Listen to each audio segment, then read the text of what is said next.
Supreme Court orders Maharashtra police to vacate flats occupied since 1940. The Supreme Court recently observed that the constitutional powers vested in the High Courts or the Supreme Court cannot be fettered by the mere existence of an alternative remedy. It emphasized that injustice whenever and wherever it occurs should be struck down as an anathema to the rule of law and the provisions of the Constitution. A bench comprising Justices J.B. Pardiwala and R. Mahadevan underscored that the rule of exclusion of writ jurisdiction by availability of an alternative remedy is a rule of discretion and not one of compulsion. There can be many contingencies in which the High Court may be justified in exercising its writ jurisdiction in spite of the availability of an alternative remedy, the bench said. The court was dealing with a civil appeal filed by Neha Chandrakant and another, challenging the Bombay High Court's order dated April 30, 2024.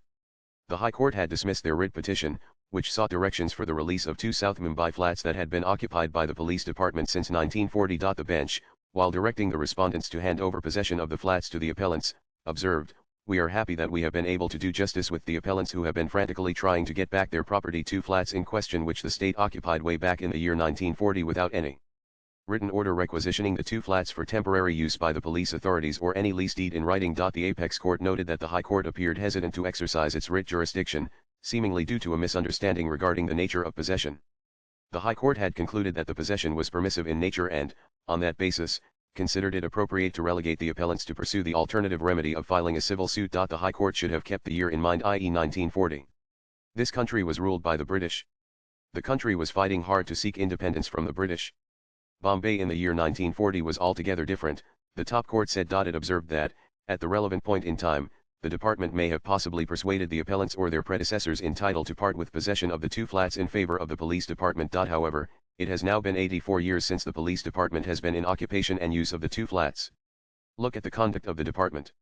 We are informed that for the past 18 years, even rent has not been paid, the bench said. The court opined that in such a situation, to ask the appellants to file a suit and recover possession would be like adding insult to injury. At this point in time, if the appellants are asked to institute a suit, we wonder how many years it would take by the time the litigation would come to an end, if at all it reaches up to the highest court of the country.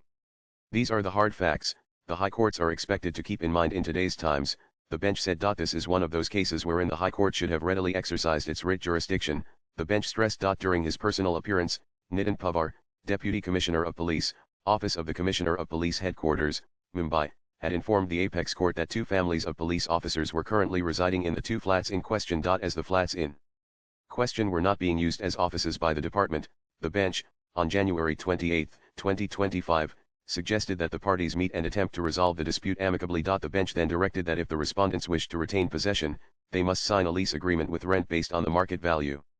This would be without prejudice to the petitioner's challenge to the High Court's judgment. The bench also pointed out that after over 80 years of occupation, the police department could easily relocate, allowing the petitioners to regain possession of their property. Subsequently, on March 3, 2025, the bench noted that the petitioners proposed the following options: the state may retain the premises by paying market rent as of the current date, the state may outright purchase the property, or the state should hand over vacant and peaceful possession of the property. The court found that the respondents' response to the three proposals was not substantive. In such circumstances, we need not hear the parties anymore on any other issues.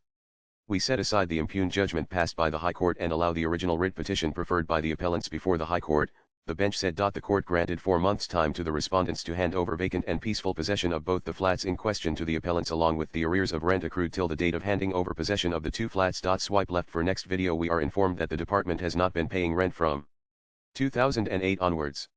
The rent shall be calculated accordingly and be paid to the appellants, the bench said. The court also directed the Deputy Commissioner of Police to file an undertaking on oath within 1 week stating that the department would hand over vacant and peaceful possession of the two flats in question definitely to the appellants within a period of 4 months. Latest blogs.